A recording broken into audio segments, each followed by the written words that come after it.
Hi ಎಲ್ಲರಿಗೂ. ಇವತ್ತಿನ recipe ಬೆಳಗಿನ ಬ್ರೇಕ್ಫಾಸ್ಟ್ಗೆ ಸಾಫ್ಟ್ ಆದ ಸೂಪರ್ ಟೇಸ್ಟಿಯಾದ ಬನ್ ದೋಸೆ ಮಾಡಿ ತೋರಿಸ್ತಾ ಇದ್ದೀನಿ. ಇಲ್ಲಿ ನಾನು ಒಂದು ಬೌಲಿಗೆ 2 ಪಾವ್ ಬೆಳ್ತಿಗೆ ಅಕ್ಕಿಯನ್ನು ತಗೊಂಡಿದ್ದೀನಿ. ಇದಕ್ಕೆ 1 ಟೀ ಸ್ಪೂನ್ ಮೆಂತ್ಯ ಕಾಳನ್ನು ಹಾಕ್ತೀನಿ. ಇದನ್ನು 4 ರಿಂದ 5 ಬಾರಿ ನೀರಲ್ಲಿ ಚೆನ್ನಾಗಿ ತೊಳೆದು ನಂತರ ನೀರು ಹಾಕಿ ಮುಚ್ಚಳ ಮುಚ್ಚಿ 4 ಗಂಟೆಗಳ ಕಾಲ ಅಕ್ಕಿ ಮೆಂತೆ ನೆನೆಯೋಕೆ ಬಿಡ್ತೀನಿ. ಅಕ್ಕಿ ರುಬ್ಬುವ 10 ನಿಮಿಷದ ಮೊದಲು 1 ಪಾವ್ ದಪ್ಪ ಅವಲಕ್ಕಿಯನ್ನು ಒಮ್ಮೆ ತೊಳೆದು ಇದಕ್ಕೂ ನೀರು ಹಾಕಿ ನೆನೆಯೋಕೆ ಬಿಡ್ತೀನಿ. ದಪ್ಪ ಅವಲಕ್ಕಿ ಬದಲು ತಿಳು ಅವಲಕ್ಕಿಯನ್ನು ತಗೊಳ್ಳಬಹುದು. ತಿಳು ಅವಲಕ್ಕಿ ಆದರೆ ನೆನೆಸಿಡುವ ಅಗತ್ಯವಿಲ್ಲ, ಒಮ್ಮೆ ತೊಳೆದು ಹಾಕಿದರೆ ಆಯಿತು.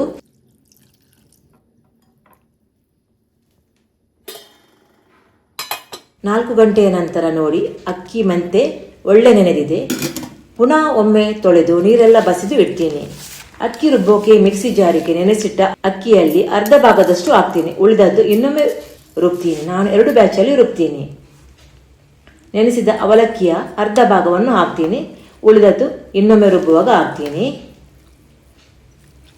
ಹಾಗೆಯೇ 1 ಕಪ್ ಹಸಿ ತೆಂಗಿನ ತುರಿಯ ಅರ್ಧ ಭಾಗದಷ್ಟು ಹಾಕಿ ಉಳಿದದ್ದು ಸೆಕೆಂಡ್ ಬ್ಯಾಚಲ್ಲಿ ಹಾಕ್ತೀನಿ. ಇದಕ್ಕೆ ಸ್ವಲ್ಪ ಸ್ವಲ್ಪ ನೀರು ಹಾಕಿ ಅಕ್ಕಿಯನ್ನು ಫೈನ್ ಆಗಿ ದಪ್ಪವಾಗಿ ರುಬ್ಬಿ ತರ್ತೀನಿ. ನೋಡಿ ಹಿಟ್ಟು ರುಬ್ಬಿ ಆಯಿತು. ಇದನ್ನು ಒಂದು ಪಾತ್ರೆಗೆ ಹಾಕ್ತೀನಿ. ಹಾಗೆಯೇ ಇನ್ನೊಮ್ಮೆ ರುಬ್ಬಿದ ಹಿಟ್ಟನ್ನು ಹಾಕ್ತೀನಿ. ಮಿಕ್ಸಿ ಜಾರಿಗೆ ಸ್ವಲ್ಪ ನೀರು ಹಾಕಿ ಇದನ್ನು ಹಿಟ್ಟಿಗೆ ಸೇರಿಸ್ತೀನಿ. ಇವಾಗ ಹಿಟ್ಟನ್ನು ಒಳ್ಳೆ ಮಾಡಿ ಒಂದೇ ಡೈರೆಕ್ಷನ್ ಅಲ್ಲಿ ಮಿಕ್ಸ್ ಮಾಡ್ತೀನಿ. ನೋಡಿ ಹಿಟ್ಟು ಇಷ್ಟು ದಪ್ಪ ಇರಬೇಕು, ಅಂದರೆ ಇಡ್ಲಿ ಹಿಟ್ಟಿನ ಹದಕ್ಕೆ ಇರಬೇಕು. ಇವಾಗ ಇದಕ್ಕೆ ಮುಚ್ಚಳ ಮುಚ್ಚಿ 10 ಗಂಟೆಗಳ ಕಾಲ ಫರ್ಮೆಂಟೇಷನ್ ಆಗೋಕೆ ಬಿಡ್ತೀನಿ. ನಾನು ಇದಕ್ಕೆ ಈಸ್ಟ್ ಸೋಡಾ ಯಾವುದನ್ನೂ ಹಾಕುವುದಿಲ್ಲ. ಬೆಳಿಗ್ಗೆ ನೋಡ್ತೀನಿ ಹಿಟ್ಟು ಒಳ್ಳೆ ಮಾಡಿ ಒದಗಿ ಬಂದಿದೆ. ಇವಾಗ ಇದಕ್ಕೆ ರುಚಿಗೆ ತಕ್ಕಷ್ಟು ಉಪ್ಪನ್ನು ಹಾಕ್ತೀನಿ. ಇವಾಗ ಹಿಟ್ಟನ್ನು ಒಳ್ಳೆ ಮಾಡಿ ಮಿಕ್ಸ್ ಮಾಡ್ತೀನಿ. ನಿಮಗೆ ಬೇಕಾದರೆ ಸಕ್ಕರೆ ಬೇಕಾದರೂ ಹಾಕಬಹುದು ಟೇಸ್ಟಿಗೆ. ಇವಾಗ ಹಿಟ್ಟಿಗೆ ಒಂದು ಒಗ್ಗರಣೆ ಕೊಡುವ. ಒಂದು ಪ್ಯಾನ್ಗೆ 2 ಸ್ಪೂನ್ ತೆಂಗಿನ ಎಣ್ಣೆಯನ್ನು ಹಾಕಿ ಎಣ್ಣೆ ಬಿಸಿ ಆದಾಗ ಇದಕ್ಕೆ ಅರ್ಧ ಟೀ ಸ್ಪೂನ್ ಸಾಸಿವೆಯನ್ನು ಹಾಕ್ತೀನಿ. ಸಾಸಿವೆ ಸಿಡಿದ ಮೇಲೆ 1 ಟೀ ಸ್ಪೂನ್ ಉದ್ದಿನ ಬೇಳೆ ಮತ್ತು 1 ಹಸಿಮೆಣಸನ್ನು ಸಣ್ಣದಾಗಿ ಕಟ್ ಮಾಡಿ ಹಾಕಿ ಫ್ರೈ ಮಾಡಿ ಇದನ್ನು ಹಿಟ್ಟಿಗೆ ಸೇರಿಸಿ ಹಿಟ್ಟನ್ನು ಒಳ್ಳೆ ಮಾಡಿ ಮಿಕ್ಸ್ ಮಾಡ್ತೀನಿ. ಒಗ್ಗರಣೆ ಬೇಡ ಅಂದರೆ ಸ್ಕಿಪ್ ಮಾಡಬಹುದು. ಒಗ್ಗರಣೆ ಹಾಕಿದ್ರೆ ಒಂದು ಒಳ್ಳೆ ಟೇಸ್ಟ್ ಬರುತ್ತೆ ಅಷ್ಟೇ. ಬನ್ ದೋಸೆ ಮಾಡೋಕೆ ಗ್ಯಾಸ್ ಸ್ಟವ್ ಆನ್ ಮಾಡಿ ಪ್ಯಾನ್ ಬಿಸಿ ಆಗೋಕೆ ಇಟ್ಟಿದ್ದೀನಿ.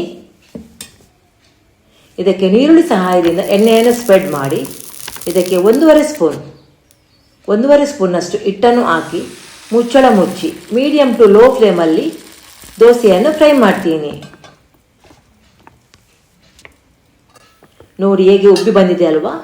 ಇದರ ಮೇಲೆ ಸ್ವಲ್ಪ ತೆಂಗಿನ ಎಣ್ಣೆಯನ್ನು ಸ್ಪ್ರೆಡ್ ಮಾಡಿ ಇದನ್ನು ಮಗುಚಿ ಹಾಕಿ ಇನ್ನೊಂದು ಸೈಡ್ ಫ್ರೈ ಮಾಡ್ತೀನಿ.